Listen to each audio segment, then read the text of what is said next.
और मैंने आर्य साहब के साथ 20-25 साल 88 में आया था, उसके बाद 90 के बाद हमारी मुलाकात हुई थी। मैं जो उनका रिकॉर्ड है और उनकी ईमानदारी है, स्पष्टवादिता है और किसानों के हित में जो लड़ाई लड़ी उन्होंने, और न केवल किसानों के हित में लड़ी बल्कि समाज सुधार के आंदोलन में भी उन्होंने काम किया। शराबबंदी के खिलाफ, मृत्यु भोज के खिलाफ, अनाप शनाप के खर्चों के खिलाफ वो लगातार लगे रहते थे।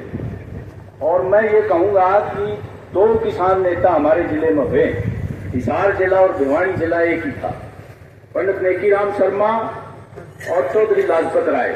तीसरा नंबर है चौधरी हीरानंद आर्य का। ये राजनीतिक होते हुए भी सामाजिक आंदोलनों के पुरोधा थे।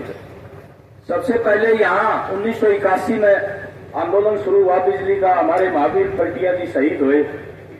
उसके बाद 95 में कादमा में 5 किसान शहीद हुए, मंडियारी में 5 किसान शहीद हुए, और सिंगाणी में जो लोहारू नवाब के खिलाफ उसकी जुल्म और जातियों के खिलाफ लड़ते हुए, आपको पता है किस किस तरह के वो टैक्स लगाते थे, अनगिनत टैक्स लगाते थे। और शहर गांव तो ये पूरी आग लगा दी थी। शहर गांव में एक महिला ने खड़ी होकर कहा कि खबरदार अंदर बढ़ जाओगे, काट करूंगी। उससे मुकाबला किया था। और वो 23 हमारे किसान 1935 में सिंगाड़ी में शहीद हुए थे। वो तमाम जातियों के जो है किसान थे, बैकवर्ड भी थे, दलित भी थे, एक महिला भी थी उसमें, सुंदरी। तो वो तमाम ये इलाका जो है किसानों के आंदोलनों का रहा है।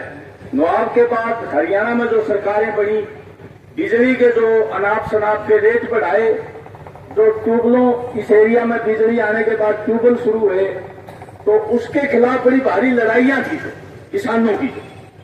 और आर्य साहब तमाम लड़ाइयों में शामिल थे।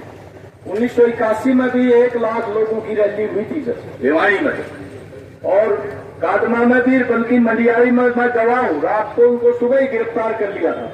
3 महीने रोहतक जेल में रहे थे।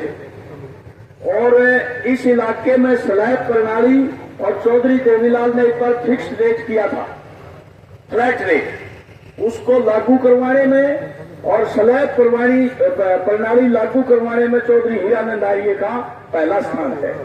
वो हमेशा किसानों के, मजदूरों के जहां भी आंदोलन हुए उन्होंने बढ़ चढ़ करके भाग लिया, बल्कि नेतृत्वकारी भूमिका निभाई। वो 4 बार विधायक बने। 1967 में कांग्रेस टिकट पर वो विधायक बने थे लुहारू से। बहुत छोटी उम्र थी, 28-29 साल की थी। गांव के सरपंच बने, उसके बाद ब्लॉक समिति के चेयरमैन बने और फिर विधायक बने। फिर 1977 में वो विधायक बने। इमरजेंसी में 19 महीने जेल रहे।